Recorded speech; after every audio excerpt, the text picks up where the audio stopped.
And within a couple seconds, I had collapsed onto the floor. Kind of had to push myself up with my right arm, and my face had completely dropped. And, just said to my mom, kind of out of the corner of my right side of my mouth, "What's going on?" And she said, "Avery, I think you're having a stroke." I was 17. I knew what a stroke was because I knew the word, but I didn't know what that entailed.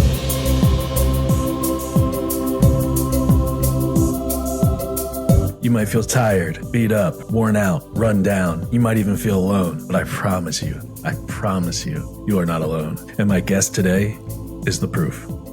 Welcome to The Skid.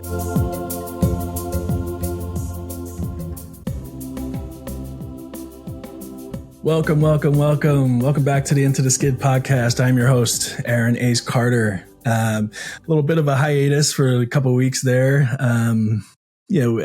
Had the holidays. I got sick a little bit. Just the cost of doing business when you have several autoimmune conditions that you're dealing with. I ran out of medication for one of them. Couldn't get it refilled immediately, so I went about 4 or 5 days without it. Caused a flare, which caused one condition to flare, which caused another condition to flare, and on and down the road. But I'm back. Happy to be back. And so unbelievably grateful to my guest today. This is a woman that I have admired for a long time, ever since I heard her story. This is a woman who 10 years ago, at 17 years old, freshman at St. Joseph's University, a freshman basketball player at St. Joseph's University, had a stroke and went through hell and back to get through it, to get back on the court. But it's not just about getting back on the court. Well, I'll let her tell it. But her story is not just about getting back on the court. It's much more than that. And so I'm so grateful to be joined by Avery Marz. Avery, thanks for joining me. Of course.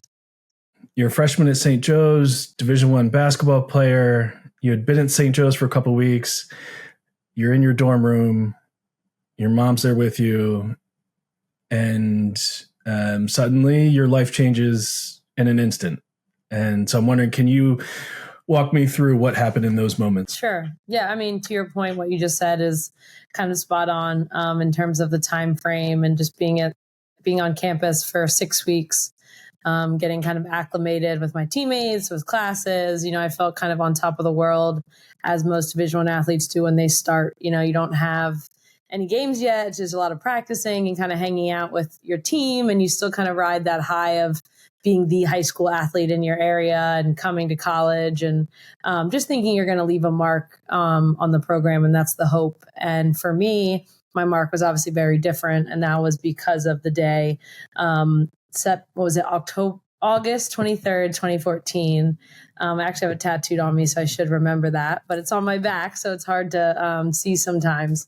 But yeah, I just walked into my dorm room, normal day, picked up the fridge with my mom, just moving in some simple things because I had lived in that apartment during the summer, and realized that my knee hurt a little bit, kind of felt like it gave out, sat on my bed, and within a couple seconds I had collapsed onto the floor and was completely paralyzed in my whole left side. So couldn't really get up. I kind of had to push myself up with my right arm, and my face had completely dropped. All the muscles in my face weren't working, and, just said to my mom, kind of out of the corner of my right side of my mouth, "What's going on?" And she said, "Avery, I think you're having a stroke." And that moment is one that I don't really remember much of other than just the story that I tell. My mom has a lot of PTSD with that exact moment, just because she knew what a stroke was. My mom was in her 50s at that time. I was 17. I knew what a stroke was because I knew the word, but I didn't know what that entailed. So it was a lot of fear for her and more so a lot of confusion for me. And I just said, okay. And she called 911 and was rushed to the hospital thereafter. Wow. That just blows my mind. Absolutely blows my mind. To be 17 years old, to be any age and have a stroke, but to be 17 in particular, to be a Division I athlete, to be a freshman in college, your first couple of weeks of college, just moving into your dorm room, and to have all that happen, I can't even imagine. I know you said that there's some discrepancies in your memory in terms of what you remember versus what your mom remembers. I'm just curious what you do actually remember in terms of like the emotion of that moment for you. Especially with traumatic moments, what you truly remember and what you're told, they kind of start to blend. And I had a teammate there with me at the time, my roommate, and she's still a really good friend of mine now. who kind of had her own rendition of what happened. So I would say I remember feeling very confused and a little nauseous, like I was sick to my stomach. And I think that came from the confusion of like, I can't move. What is going on? But I can't say I had much feeling because again, like my left side was completely paralyzed, and it wasn't like when your arm falls asleep and you kind of feel it tingling. It was just like it felt like it almost wasn't there.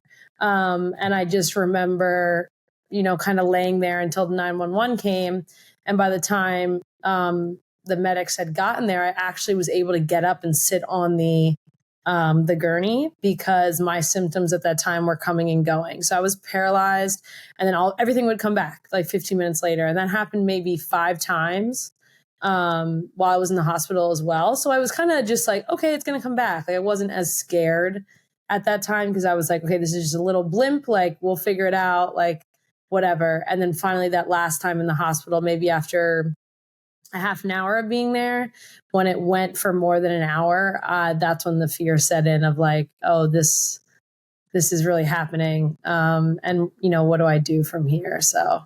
Wow. Just to clarify real quick, you said it stayed. Are you talking about the paralysis in your left side that stayed for more than an hour that time? Correct. Yeah, it's kind of interesting to explain. I guess I don't really even talk about this part of it much because it's kind of complicated because I didn't even understand it medically. But yeah, I'd been completely paralyzed when I fell off that bed, and then was able really, like I said, to get back in the gurney. In the ambulance, it went again. So I was paralyzed again when I couldn't move anything. It was kind of confusing because I was like, okay, just going to come back. Just lay here for a little bit and it'll come back. My arm will come back.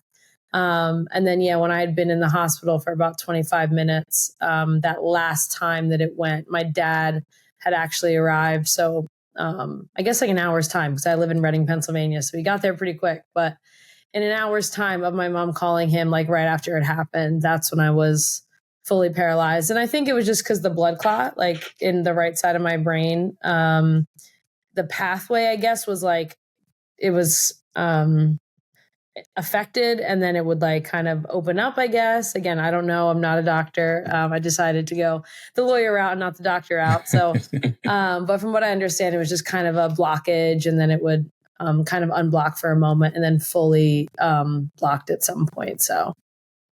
Interesting. Okay. And then I also read that you stayed, I think about 4 or 5 days in the hospital. Was that at CHOP?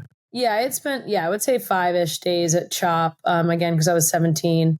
And I'm so happy I was able to get in. I went to Lincoln first. That was the hospital they rushed me to, but they said, hey, you need to be at CHOP. Like, this is a really serious neuro issue. Obviously, my age and my situation, the nurses and the doctors at CHOP were really intrigued. Like, why is this Division I athlete having this happen to her and to this level? They'd never seen it before. So it was kind of an experiment to them, it sounds weird, but it's actually really cool because they care about you at CHOP generally. But I think when there's a new thing that comes in, of course, doctors are like, whoa, let's like kind of figure this out and what's going on. So I really got the best care there for 5 days. And they had offered me the opportunity to actually go to their rehab facility at CHOP because they have one there. And for me as a 17-year-old and my pride probably, I didn't want to be with like 5 and 6-year-olds. Like I just felt like an adult. And I felt like if I was going to go to a rehab, I should go to an adult rehab. However, at an adult rehab, I'm talking with 65-year-olds. So the age difference was totally, both ends of the spectrum. And I happened to fall kind of in this weird center. But yeah, I ended up going to a rehab facility in Reading, Pennsylvania.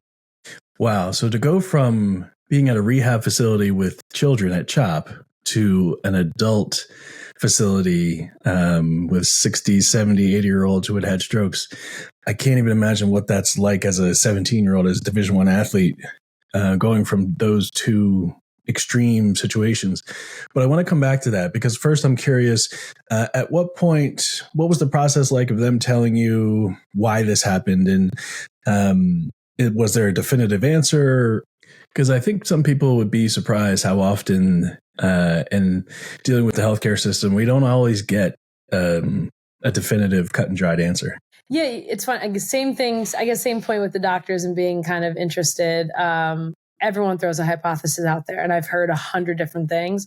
I've gotten no like this is definitely it. And that's just because there was no like surgery or any type of like invasive thing that they did that they found anything. Like my heart was fine, my lungs were fine. Like there was just a lot of like, yeah, this looks good. This looks good. So again, I think the hypothesis that it's most common is that the birth control that I was on with my lipid A profile running high. So like my blood, I'm a little bit more prone to clotting.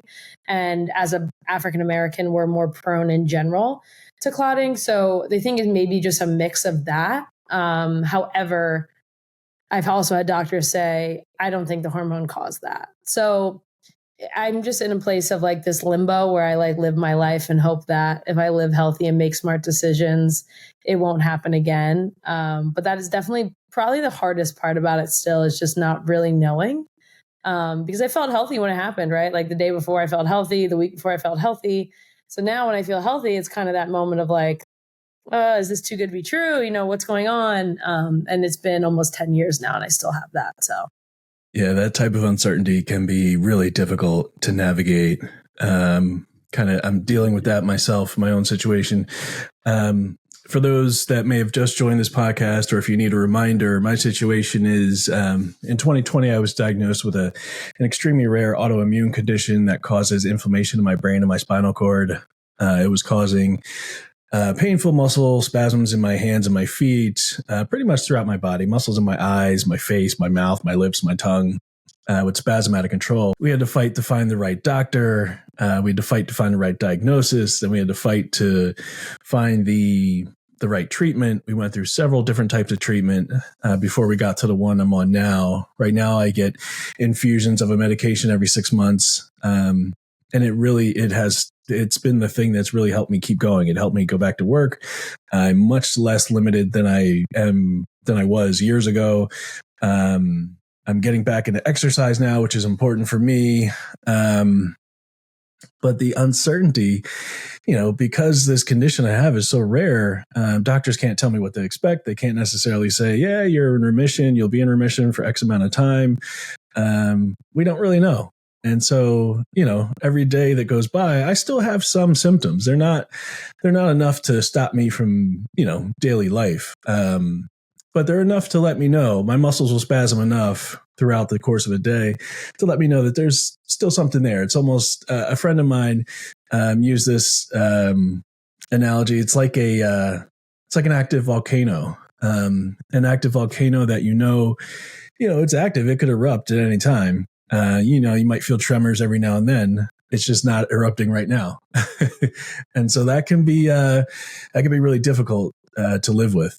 And for you, I mean, dealing with all that uncertainty now, I can't even imagine the amount of uncertainty you were dealing with back then. And so I'm just curious, what was it like for you to be in a rehab facility with, people that could have been 40, 50, 60 years your senior, and they're going through what they're going through. You guys are going through similar things, but at different stages of life. And what was that like for you as a Division I athlete to go through that, to watch that, to be in that position?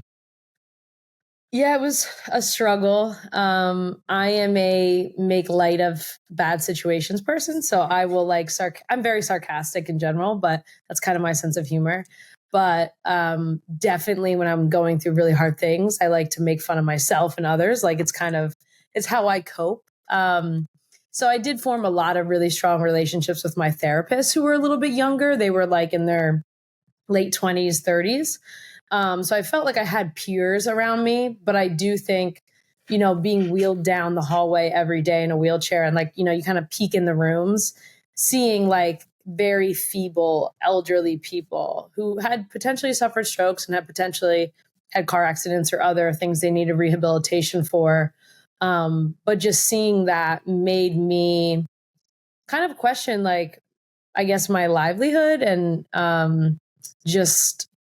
that I'm not invincible. And I think at 17, you kind of feel that way. You kind of feel like, oh, I'm so young, nothing can happen to me. And now I'm amongst elderly people who are at that time in their life where they realize that their life is, shortening as the days go. It's not coming to an end necessarily, but it was definitely a really hard time mentally to deal with. And I don't think I ever dealt with it. And I shouldn't say ever. I don't think I dealt with it until like 4 years later when I started seeing a therapist. I think it was like way too much at that time to even kind of check in with myself. Like, hey, Avery, how are you feeling? Like, there was no feelings being had. I was just kind of observing everything and doing therapy 8 hours a day and like trying to move on. Like there was no kind of dealing with it in that moment. And that was, self-protection for sure.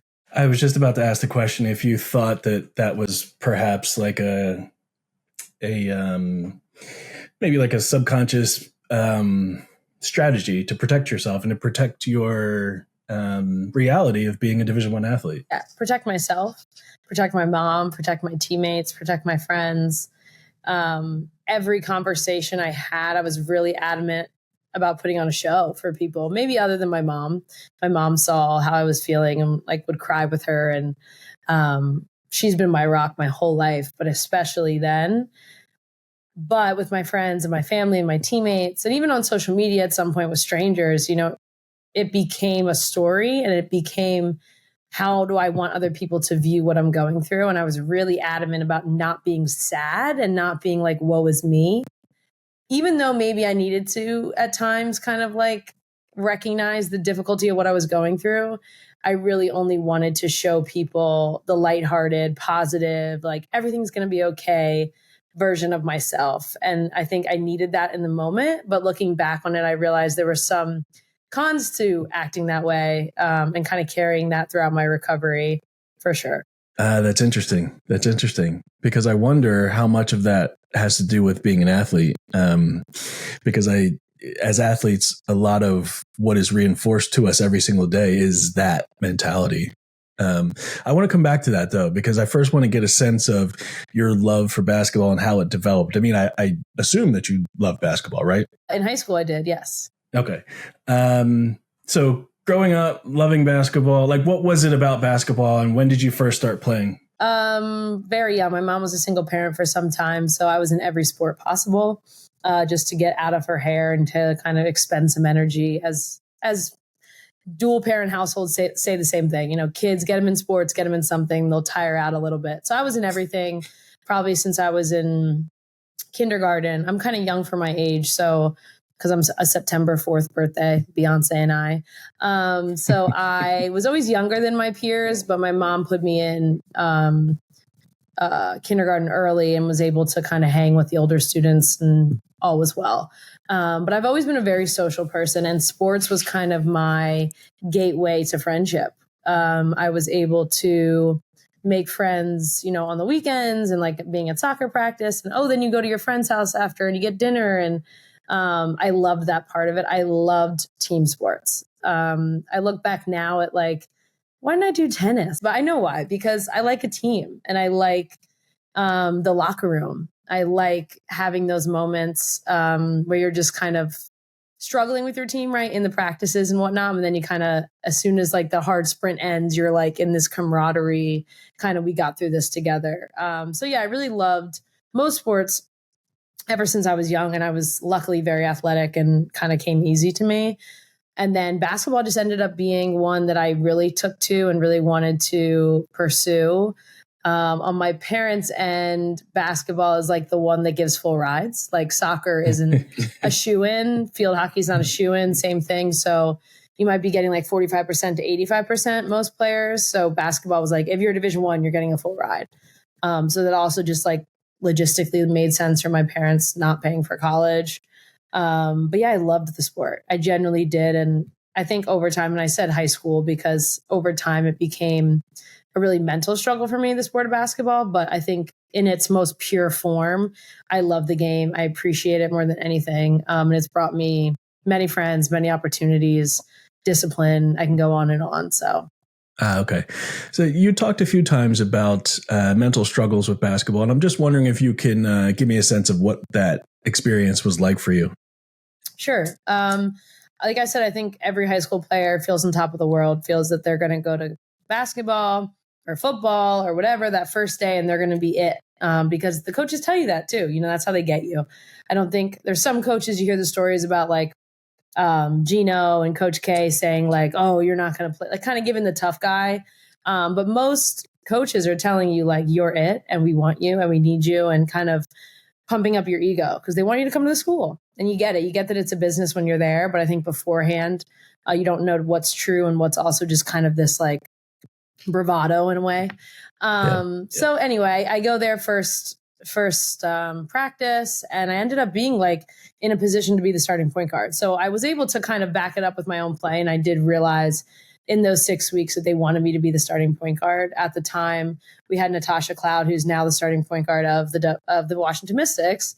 And they were going to move her to 2 guard, wanted her to score a little bit more. I loved playing with her. She has such an energy, and we just fed off each other. And I look up to her still today. And we're very close and consider her my sister. But she really brought me into the fold. And I felt like my ego was growing almost, because it wasn't just talk. I now was like able to do the work and was really in a position to do well there. And then come this injury where they've never had a stroke. They've never had a player had a stroke. They don't know a timeline. They don't know I didn't know anything. I didn't know if I was going to walk. It's a very complicated position for me to be in and the coaches to be in. And as an adult, I see that now. I think as a 18, 19-year-old, I didn't understand it as much. And certain things I took to heart that really were just like not personal. But I think as I started to come back and like actually be in practices, still not the player I was, never was going to be. And I think I knew that, and I think they knew that. But it doesn't mean that it wasn't hard to like not do well and not play and not be able to kind of affect the game and affect the team in the way that I wanted to in terms of on the court. Really messed with me mentally, because my identity was attached to athletics. My identity was Avery Marz, the basketball player. And when I was no longer that, and I was more so like the stroke survivor, it became very difficult for me mentally to just step into a new identity and like a new life without me being a star player. I was just a player who was on the team. I was a captain 2 years, still affecting the team, just not in the way that I wanted to. So. Wow. You've been on such a journey. And it amazes me that at 27 years old, you're able to grasp that perspective. I mean, how were you able to develop that? I would say when I started therapy, which was my senior year of college, undergrad, I started to understand and take a step back from myself and kind of look at the bigger picture of what I had accomplished, and also what the team and the coaching staff and the school had done for me. And as much as I was hurt by a lot of things, not by them necessarily, but just by my life circumstances, I was able to find some gratitude in where I was and how other people helped me get there. Even if it wasn't exactly what I wanted from them, they did their best in the moment. So I would say therapy helped me start that process. I had a lot to unravel, a lot to dig into, just because I had refused to like even go deeper than, like I said, kind of that, oh, I had a stroke on this day and I fell off my bed. Like outside of that little story, it took time. It took years after, I would say probably 3 years after that. So maybe a year after college, like a year after I finished my master's, I was really able to have the perspective I have now. But it's still growing, still changing, as I hope we all do. Every year I kind of learn more about myself, and I can look back on memories that I've kind of closed out too. There's a lot of memories I was like, I don't even want to think about those. And they were like somewhere in my subconscious brain. But yeah, I think I started then when I was able to just talk to somebody about it. Wow. I'm so amazed at your ability to grab that perspective at such a young age. For me, it took me a long time. I've shared this story before. I'll try to give the quick version. I was about 24 years old. I graduated college probably like 6 to 8 months after I graduated from college, and I was working in an office building, and still to this day, I never got the full story, but either one of our customers thought her foot was on the brake, but it was on the gas, or thought she was in drive, or thought she was in reverse, but she was in drive. Whatever the case was, she literally drove through my office building, and I just happened to be the guy standing in front of her when she did it. Wow. The impact ripped the soles from my shoes, pushed me to the other side of the room, and trapped me between two desks and the car at my hips. Long story short, left me with chronic pain in both my legs. And I mean debilitating chronic pain, being in my doctor's office in tears, crying, begging for my doctor to cut my legs off. Because that's how painful it was. And that's how much I wanted to get away from the pain. Like I said, a bunch of failed surgeries and procedures. The last one was successful. Doctor surgically implanted electrodes into my spinal cord that blocked the pain messages that went to my brain. They helped me manage the pain. I was able to go back to school, reinvent myself, eventually became a journalist. And that's that. But, along the way, in terms of the perspective that you're talking about, I didn't find any of that then. I actually waited until I was dangerously depressed before I actually got help and talked to somebody. And so the perspective that you're grabbing now, I didn't grab until I got sick most recently in 2020. That's when I was proactive about getting help and talking to somebody. And I talked to somebody right from the beginning when I first had like a major episode of like a neurological attack. I knew we didn't know what the answer was, but I knew it wasn't going to be good. And so I talked to somebody immediately. And that made all the difference in the world. I just wish I would have, I wish I could have done it back then when I was younger. Well, I will say, just to make you feel better, maybe, I only went to therapy because I was having panic attacks, like really bad on the court, like debilitating, having to run out of practice. So I'm understanding where you are, where I think society is different from between men and women. To be honest, there's that layer too, which I'm sure you're aware of. Everyone was telling me to go to therapy. Maybe people weren't telling you like, hey, you should go to therapy, dude, But I will say, like, it was my body telling me I had to go because my mind was never going to get me there. And so, while we're on the subject, like one of the things that helped me with therapy was redefining what certain things meant. I was able to redefine what I thought strength meant. If you would have asked me in my 20s what strength meant, I would have said, powering through things and making sure my mind is strong enough to block things out that I don't like or that get in my way. And through therapy, when I got sick in 2020, I learned that there's a lot to be said for the strength that comes from being adaptable and understanding what strength actually is. And sometimes strength is asking for help. Sometimes strength is accepting what has happened and adjusting. I'm curious for you, in your journey, have there been things that you had to redefine for yourself that was maybe helpful along the way? Yeah, I think there was a lot of redefining. I don't know if there's one word. I think more along the lines of asking for help in general was where I needed to redefine, because my asking for help was like telling people, oh, hey, I'm just not having a good day today. Like, if you could just like let me, just kind of leave me alone. Or if I say something mean, like, don't take it personal if I'm like short with you or something. Like, that was me asking for help, was just like more so telling people when I wasn't having a good day and expecting that they would understand that. And I think when I started to go to therapy, I realized that asking for help is so much more than that. And it's a continuous thing that you have to do when you're struggling. And that was the hardest thing for me to do, was like just sit with people and say, I'm really not okay mentally right now. I'm having a really bad day. Like, can you sit with me and talk with me? Or can I just tell you how I'm feeling? Can I bring you into the fold and bring you into like this space where I'm really vulnerable? That is asking for help. Not saying bad day, push away. It's saying bad day, sit with me. Can we talk? Was really important for me. And I'm still working on that. It does not come natural to me.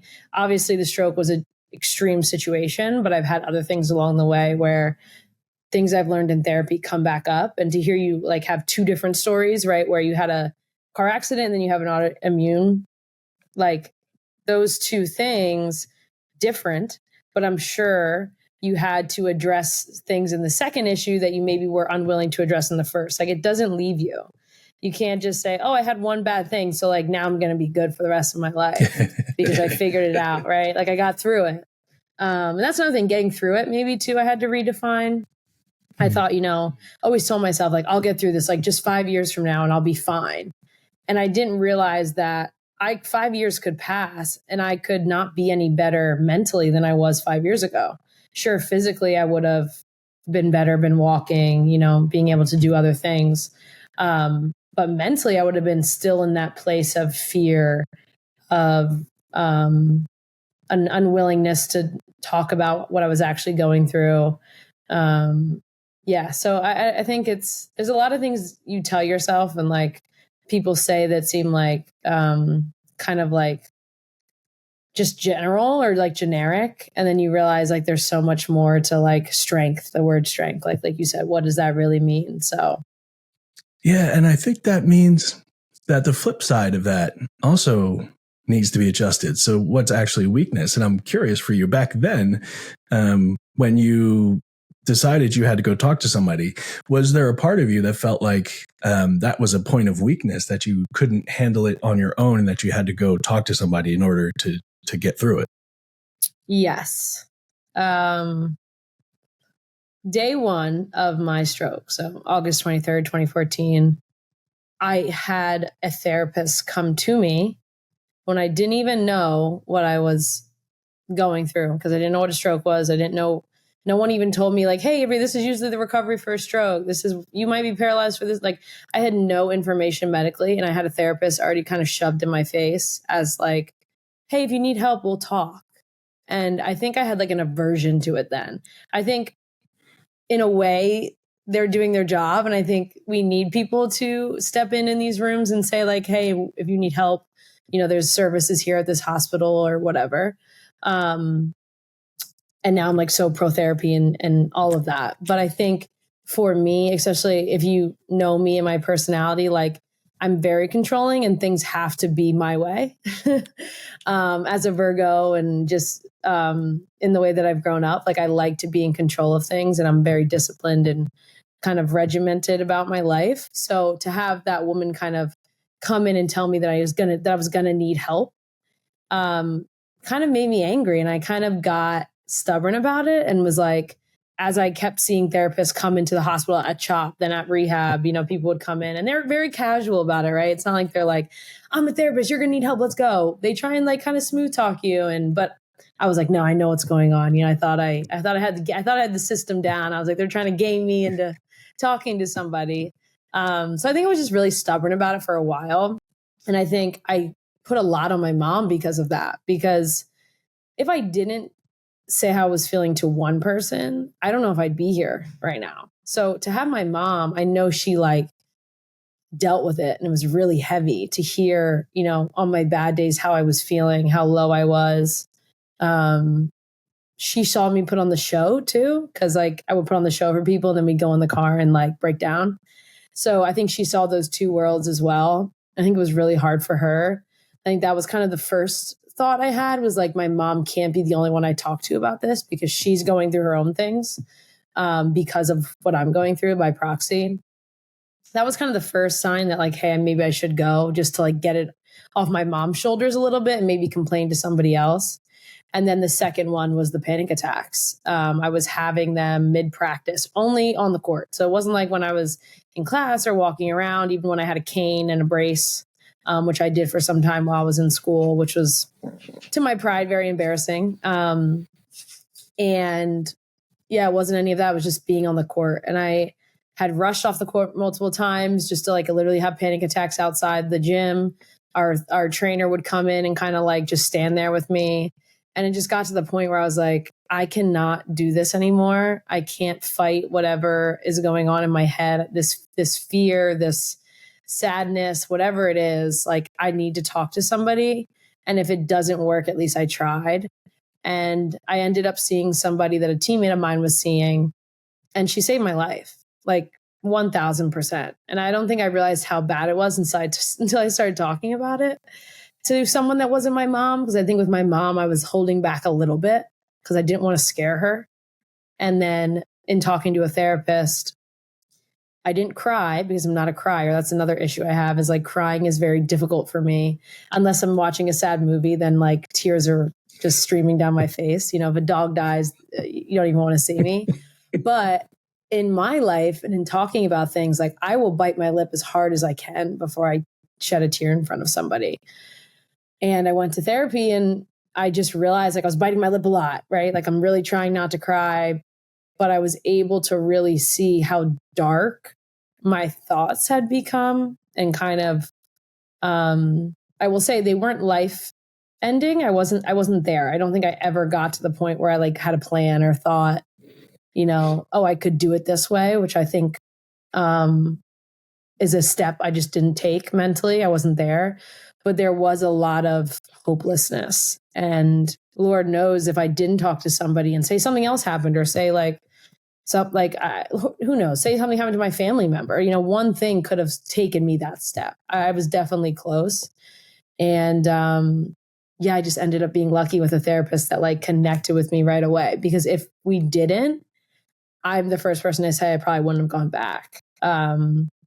Because I was just so averse to it already. And I like feel like I put my foot out there, like I'm going to do it, like just get my toe wet a little bit. And if it wouldn't have worked, I don't know, it might have taken me another year until I saw somebody new, to get up the courage to do that. So. Yeah, there's something in there about the mindset of an athlete. I know that in the two life-changing things that happened to me, after I get hit by the car, the mindset of the athlete worked against me because I had chronic pain. And, as an athlete, that you can take your mind to a place where you can just suck it up and you just keep going. But chronic pain doesn't work that way. It's just there no matter what you do. And then in this most recent time of getting sick and then having to recover and having to like gauge how much I'm pushing myself, because I want to just push until I can't go anymore. But like my body doesn't work that way anymore. And so I had to sort of unlearn that athletic mentality of just suck it up and keep going. And I'm wondering for you, because you were still playing, you were still trying to play while this is happening. And so, well, I guess the question is, what was that? Because there was a gap of 3 years between the stroke and when you actually got back on the court, right? Correct. Yep.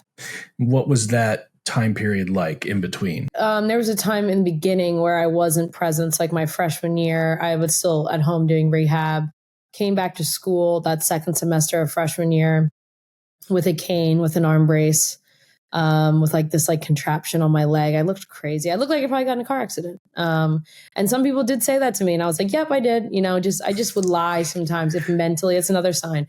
If mentally I could not get up the energy to tell the story, I would just say whatever they said first, like, oh, were you in a car accident? Yeah. And kept it moving. I looked a little crazy and started school, but I'm glad I did, because if I didn't go back then, I don't know if I would have gone back. I think I needed to like be around people again, just as social as I am.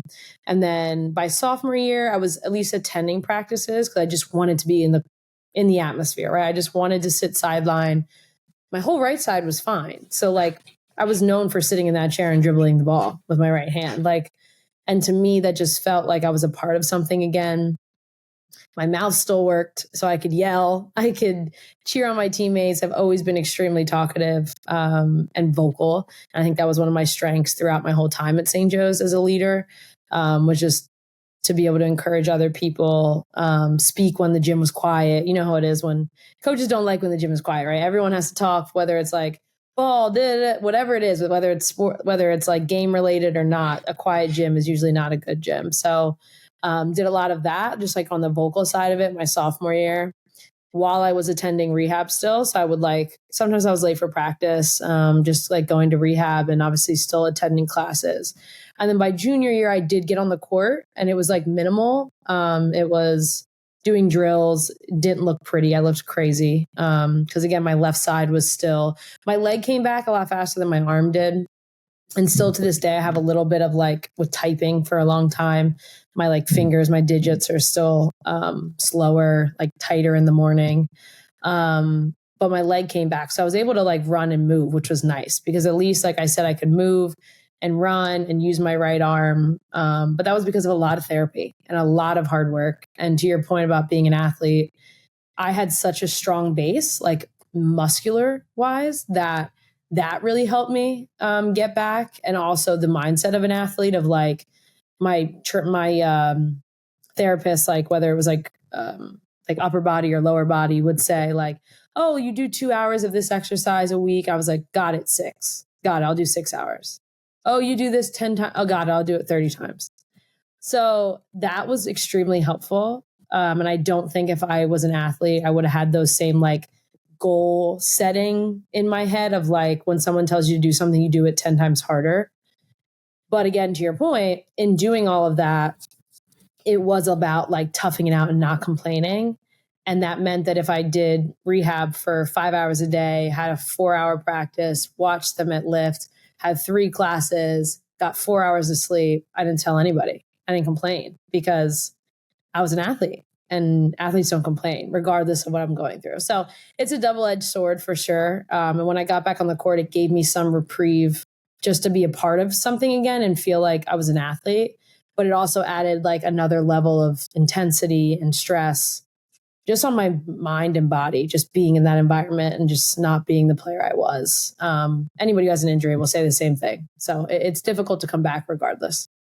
Wow, I could easily see how that could be really heavy, trying to power through, trying not to complain, trying to keep pushing forward. I can see how that could definitely get heavy. I am curious though, what were some of the places and times that you did find joy and happiness during that comeback? When I succeeded, I guess in practice, when the ball would go in the net. It's as simple as that. Feeling those moments again of here's a goal, shoot the ball, it goes in. Satisfaction. Those were brought me a lot of joy, was just being able to accomplish those things again. Because again, they told me I might not walk again. So I did have a sense of gratitude when things went well for me, but I also had this deep resentment when things went bad. If I couldn't dribble one day, or if the ball kicked off my foot and went out of bounds, or I messed up a layup drill, or I was too slow on something, it was this deep anger that I never felt before because I just didn't have that woe is me mindset in a sense growing up. Obviously I missed layups. I fumbled the ball. My teammates were doing it too, right? That's the funny part. All my teammates were messing up, but in their head, they're not going to where I'm going to because of what I went through. I'm going to oh, why did I have a stroke? Why is this happening to me? That mental loop was really intense for a while. So it kind of outweighed the good sometimes because everyone oh, you make 10 shots a game, great, but what do you remember? You missed the 4 that you remember, the 4 you missed. That's another thing about an athlete. And it makes us better, but it also is a really mental struggle that we put ourselves through, right? No one else is putting me through that. Everyone was like, good job, Avery, you're doing great. Because I was a stroke survivor who was paralyzed. I was doing great. But to me, I had now surpassed that and was no, I'm ready to be this athlete again. And I didn't miss layups before. That's what I would tell. You didn't miss layups before. Yes, I did. Of course I did. So yeah, it was definitely hard. And I think sometimes I just found the most joy from being in the locker room with my teammates. Just after practice, whether I did good or bad, being in that locker room with my teammates, taking off our shoes, getting ready to shower, talking about someone's boyfriend or what they were going to do this weekend, making fun of each other as we do. Those moments are what brought me joy, being part of that team again. And it really is what saved me mentally and what kept me playing. Because I could have left, I could have been this is too much for me. I did it. I got back on the court. I played in a game. Like, I'm done. I easily could have done that. But the joy that I got from my teammates, and now my friends and like my sisters, was like, you just got to ride this out. And these experiences, these memories will be greater than any game you play. Yeah. So when you look back now, and everything you went through, what kinds of things have you learned about yourself that maybe you didn't know before? That's a great question. I guess I'll say two like negative things, in a sense that I call them negative things because I wish I would have done things differently, but I think they taught me a lot of lessons in just how I handled these situations. I think I learned that I'm a people pleaser for sure, and to an extent that can sometimes be detrimental to my own happiness and well-being. And I think to an extent we all should want to please the people around us and like have empathy and put other people first and like kind of live a selfless life as much as we can. But at times I think I put other people's perception of me and other people's needs above my own, when maybe I should have like set some boundaries and said like, this is what I need right now. And you might not understand it, but this is where I am. And then the other one is just coping. Like, I think I did things to cope with my situation that were unhealthy. And I think regardless of who you are as an undergraduate student, especially an athlete where you kind of only have one day off randomly in a week or in a month, whatever, I'm the first one to say like binge drinking was a really big thing among athletes at St. Joe's and amongst every other school that I've heard of. I know players everywhere. And part of that's fun. Like, part of it's like a letting loose. And again, kind of building team camaraderie and like, or just like camaraderie around like your peers at your school. Kind of inhibition down, right? Everyone's kind of relaxed. And I hung out with a lot of athletes, to be honest. So NARPs, right? Regular students. I didn't hang out with as much, but I definitely had friends that didn't play sports or had friends that quit soccer and then were just regular students. But I do think I used alcohol as a coping mechanism to just kind of block my mind from like what I was really going through and kind of just try and be a regular student, like a regular kid again. And I realize now that even though it wasn't as much as like other students or other teammates, the reason why I was drinking was different than other people. And that's what I see now is like, now when I drink, it's like, oh yeah, when I drink to have fun, like if my friends are around or whatever, like pick and choose times, of course, depending on my schedule. But like the reason I'm drinking is very different. Whereas then the reason I was drinking was like, I do not want to think about the fact that I had a stroke and that I'm not okay mentally and that like I may never play again. And this is, of course, like in this senior year time. This is not like right after I had my stroke. I wasn't drinking, but eventually I got to a place where I was so stressed and unwilling to see a therapist that like I think I used alcohol to just numb some of what I was going through. And I learned that that's something that, I don't want to do moving forward. Wow, I have so much respect and admiration for you and the way you've handled your journey, and the way you talk about it now is so refreshing and inspiring. And there's so many profound things. I think for myself, I'll just speak for me, that I can take away from your experience, and I'm so grateful for that. I am curious about one thing. Because sometimes, when people go through something like a medical challenge or something like that, sometimes it works out where once they get through it, they get past it, they go into the medical field. You didn't. You decided to go into law. I'm just curious why. Great question. I think now I'm not sure if I remember. Truthfully, I'm like 3 years in and I'm like, wait, why did I start this? I will say, and kind of to my point previously, just kind of what I learned about myself. I learned those things because of the struggle that I had with my stroke. And I learned a lot about myself and who I wanted to be, who I wanted to surround myself with through going through that. I think if I didn't have a stroke, I'd be really boring and just kind of like, to me, I look at it as like, it's given me some like stories and like a life that I'm proud of and a life that I can say like, hey, yeah, I've struggled. Like, how did you struggle? And we've talked now about your story, and like, I feel connected to you in the fact that you struggled and went through something. I feel like if we had dinner, we could sit and have a conversation about it. And I think if I didn't have that, I didn't have a stroke, my story would have been like pretty smooth sailing, And it's like, oh, wow, you were just good at sports and you got a full ride and you always had friends and you had a great life. And like, it's nice, but I think it adds a level and like layers to you to go through things like that. And I kind of looked at law school similarly as like, this is going to be an intellectual challenge and nobody can take this degree away from me. And I think I sought out things that people couldn't take from me. Like, I felt like my stroke in a way took something from me. Like, all of a sudden I just like couldn't play basketball and it was gone. And I was like, whoa, like I didn't take it for, like I took it for granted while I was going through it. And now looking back, like there's nothing I can do to get those years back. Whereas like with education, of course, something could happen to my mind over time or just in general. But to me, it's like, this is something that you can't take from me. And it's something that I'm working towards and just gaining more knowledge. That's what really brought me to law school, was like, I want to learn more about myself through situations like my stroke or just through growing up. But I also want to learn more about the world, and law touches everything. I mean, like, and I didn't even realize going in how much law is intertwined in literally everything you do. Every time you step outside your house, like there are 10 different things that could happen to you that would be a legal issue. It's kind of like, you get kind of paranoid, honestly.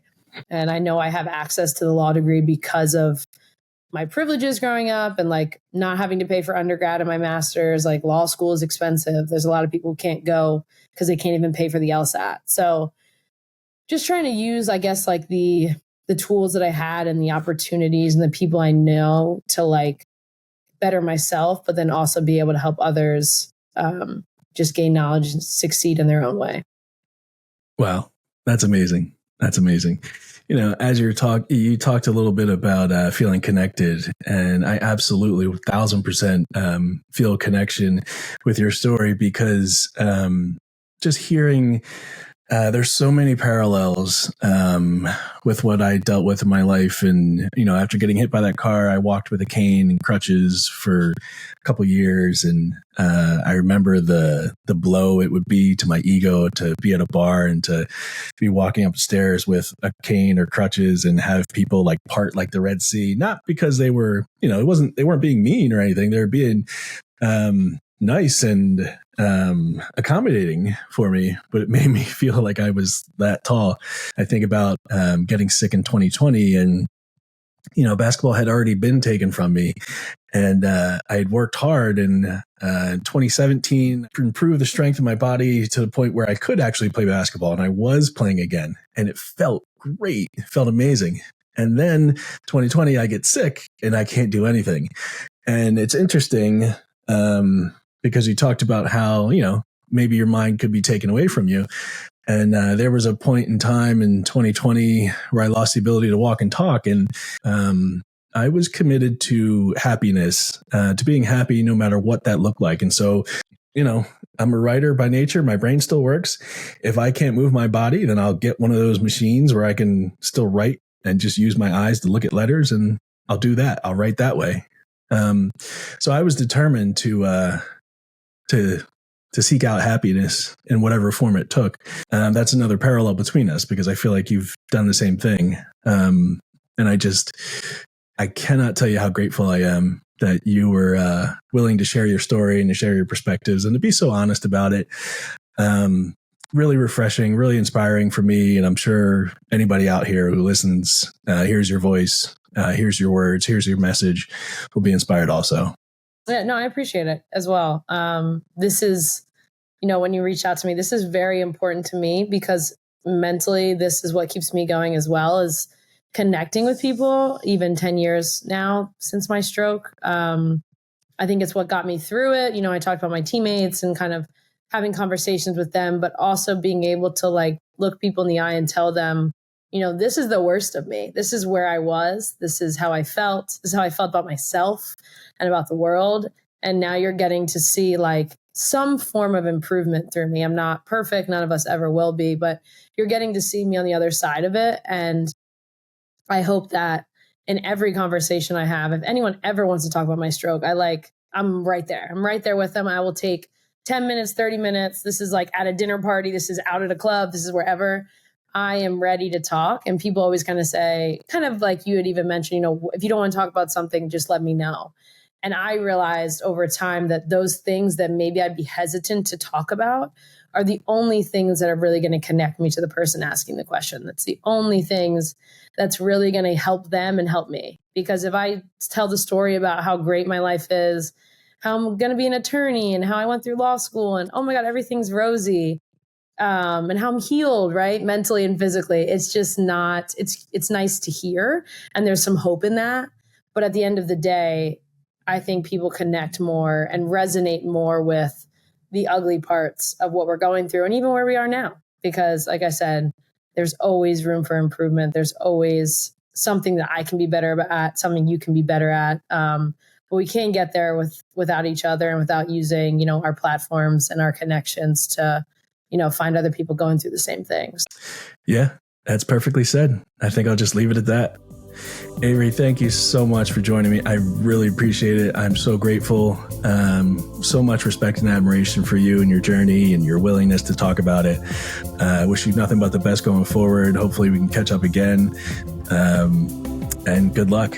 Glad we talked. And really, I wish you the best. And I'm sure we'll stay connected. Just wanted to let you know, don't be too hard on yourself. Thanks, Avery. Appreciate it. All right. Have a good one. You too.